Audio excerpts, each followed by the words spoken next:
Hey guys, it's Chelsea, and I wanted to jump in real quick to say thank you to Avast for sponsoring this week's video. Avast is a global leader in cyber protection for more than 30 years and trusted by over 435 million users and prevents over 1.5 billion attacks every month. Avast empowers you with digital safety and privacy, no matter who you are, where you are, or how you connect, so you can stay connected on your terms. And because Avast believes essential protection should be available to everyone, a free version of Avast One still includes award-winning free AV, free VPN, free firewall, and much, much more. And Avast's free version includes all of the essential features such as free antivirus, free VPN, and free firewall protection. So I'm a business owner and I work both from home sometimes as well as out of my office. And actually, the real Chelsea Fagan historians amongst you will remember that my first book was actually called I'm Only Here for the Wi-Fi. I love a good free Wi-Fi connection. And I love that Avast allows me to connect safely and securely to public Wi-Fi without the fear of cybercrime and keeps my personal information secure by preventing attacks to steal my data. It's true, public Wi-Fi is amazing but can also be dangerous to your computer, so protect yourself. So thank you again to Avast for supporting TFD. Confidently take control of your online world with Avast One. It helps you to stay safe from viruses, phishing attacks, ransomware, hacking attempts, and other cyber crimes. Learn more about Avast One at avast.com.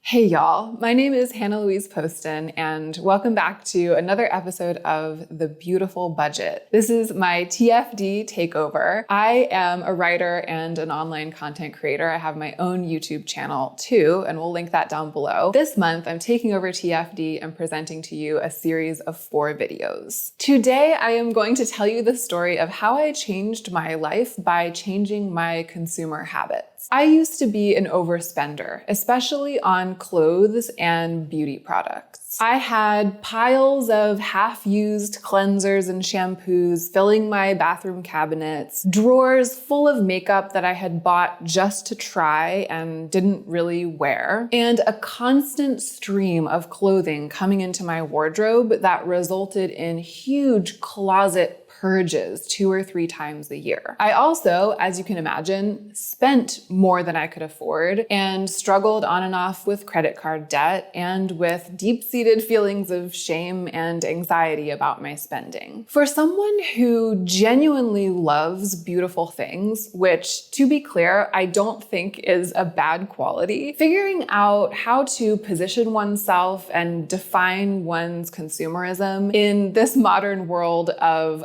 unprecedentedly large-scale manufacturing and scarily intelligent advertising is not straightforward. I am definitely still a work in progress. But when I look back at my past behaviors, how I used to shop, how I used to live, sometimes I'm shocked at the differences between my past and my present habits. So I'm going to take you on a brief tour through the steps that I took to make this massive change in my life. Step 1, facing the problem. Back in 2017, as it was getting towards the end of the year, I finally admitted to myself that I had a problem, that it wasn't going away, and that no one else was going to solve it for me. The half measures that I had attempted to make up until then weren't enough. I tried to budget time and time again. I would tell myself I'm only going to spend X amount of money on clothes this month or makeup, and I could never stick to it. For me, a big part of this was acknowledging that a behavior doesn't have to be classified technically as an addiction in order for it to be bad enough to basically ruin your life. If you Google shopping addiction, which I did, you will find yourself reading about this long list of behaviors, which were behaviors that I didn't exhibit. But I was still on track to severely hamstring my own future, both financially and psychologically. And I had to tell that to myself. Nobody sat me down and told it to me, and nobody would have. Step 2, making a plan. So the plan that I made at the end of 2017 was to quit buying my vices, makeup, skincare, clothing, and homewares for an entire year. I chose a no-buy year because the drama and scale of it felt exciting to me. It felt like an exciting challenge, and that was encouraging. And at that time, I would say I needed all the encouragement I could get. I had had success with cold turkey turkey projects in the past, like quitting sugar. So I knew that I was capable of quitting something cold turkey. And I really believed that I could do it. That last one, I think, is really important. I embarked on my no-buy year totally intending to keep my promise to myself and see it through. To me, there was no question of whether or not I would stick to my rules. The questions were about how it would feel and how it would change me. I didn't know whether or not it would work, how it would work, but I knew that I had to stick to my rules and keep my promise to myself to find out. So that's what I did. Step 3, self-inquiry. One of the reasons that I decided to do a no-buy year in 2018 was that I hoped that it would open some doors to self-inquiry. I mean, to be frank, I was also desperate. It was kind of like a last resort. I knew I had to do something and I knew it had to be dramatic. But I went into the year not unaware that there might be more to it than just taking a year off of shopping and saving a year's worth of money. And boy, did it ever open the door to self-inquiry. My habits going into the no-buy year were so entrenched that it rocked my inner world to pull the plug on those behaviors. And what I did was that I paid very, very close attention to how I was feeling as I was going through it. I was constantly asking myself, what am I feeling? Why am I feeling this way? What is this about? What exactly is this feeling? And what is underneath this feeling? In this way, I learned so much about myself during my no-buy year. From day one, I just felt like I was pulling up information about myself from the underbelly of my life, like pulling it out up into the light of day and looking at it pretty much for the first time. Quitting shopping gave me the space and the energy to do that. And I also think it kind of gave me the permission to do that, the grace to do that. Step 4. Falling apart, becoming an absolute mess. So some of the stuff that came up from the underbelly of my life was awful. It turned out, surprise, surprise, that there was a reason that I had been so desperate to distract myself from that stuff by spending every dollar I ever earned shopping. It was awful. Underneath it all, I had these feelings like I was afraid my life was going horribly wrong, ashamed that I hadn't done anything about that. And underneath that, it turned out that, I didn't fundamentally love myself. I was unkind to myself. I was at war with myself. When it all came out, which took time, it wasn't like, the second week of my no-buy year and all of a sudden everything was out in the light of day. It was like the 8th month. It was like September by the time it was really all coming out. And when that happened, and I didn't have my familiar crutch of shopping to distract me, things got worse, as they say, before they got better. My mental health and my relationship were strained, especially in the second half of the year. And if you're considering doing a no-buy year, I realize that I might not be making it sound very appealing. It was hard, but it was so worth it. I think that to fundamentally change one's life, one often has to go through a period like this, a kind of dark night of the soul. And it was the no-buy year that precipitated that. And there is good news because step 5 was putting myself back together. At the end of the year, at the end of 2018, I had changed in a lot of ways. And one of those ways was just chemical. It had to do with patterns in the brain. So the cycle of feeling bad, escaping into shopping, wanting stuff, buying stuff, getting stuff, then going back to feeling bad, escaping into shopping, wanting stuff, buying stuff. That cycle had been on pause for so many months, 12 whole months, that it was like my brain had gotten a chance to heal over that pattern. Now, with this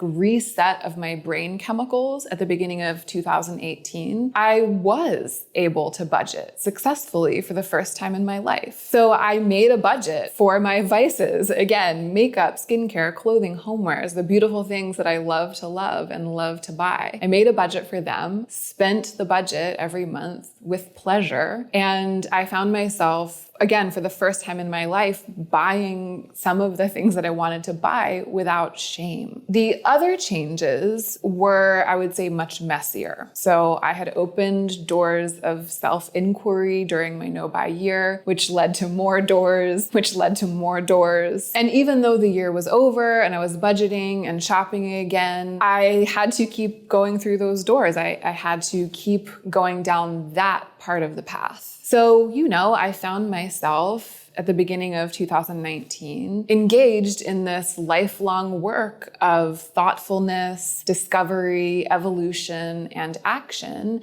that I now believe is necessary for fulfillment. This includes reading, writing, getting to know myself even better in all of these ways, doing some therapy, familiarizing myself with resonant thinkers and philosophers, and finding a mentor to guide me through some delicate inner work on that stuff that had come up, so that I can more skillfully and lovingly navigate my own impulses. Before my no-buy year, I think that shopping had been taking up the space in my life that work should have been occupying. And furthermore, because I wasn't doing that work, and because I felt unfulfilled because I wasn't doing that work, and because my underlying sense of shame and unkindness to myself was going unaddressed, I was a sitting duck for the advertising industry, right? I was particularly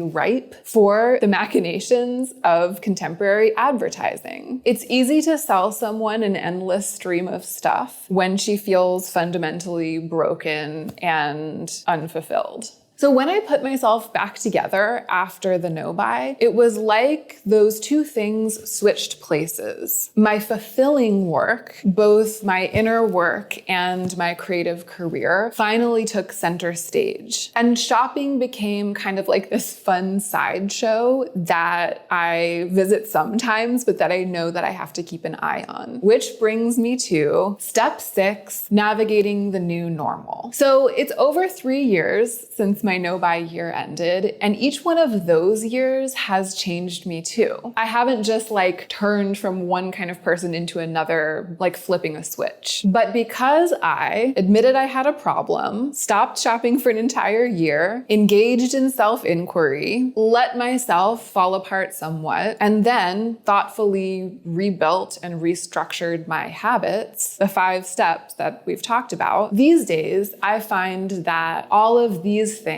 are true.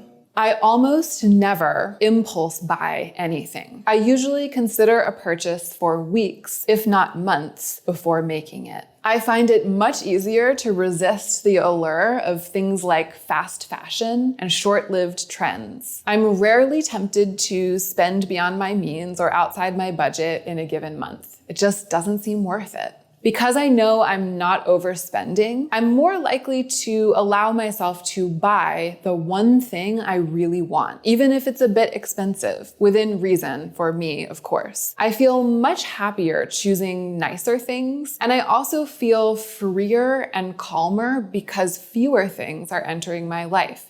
And those two principles support each other. Most importantly, I know that feelings of emptiness, lostness, anxiety, and shame cannot be healed by shopping. So if I ever find myself slipping into trying to shop my way out of unhappiness, I catch myself in the act and I put the brakes on and address those feelings in other ways. As a result, I own fewer things, but I like my stuff better than I did before. I'm not some sort of financial genius, and sometimes I make mistakes and buy the wrong thing or something that I don't end up using or loving as much as I thought I would. But it's not a big deal because it happens against a backdrop of an overall much more comfortable relationship with desire, stuff, and money. All of this adds up to, I guess, what you could call my personal minimalism. It's a flexible, evolving philosophy that prioritizes thoughtfulness and leaves plenty of room for imperfection, plenty of room for me to just be a living, breathing, imperfect human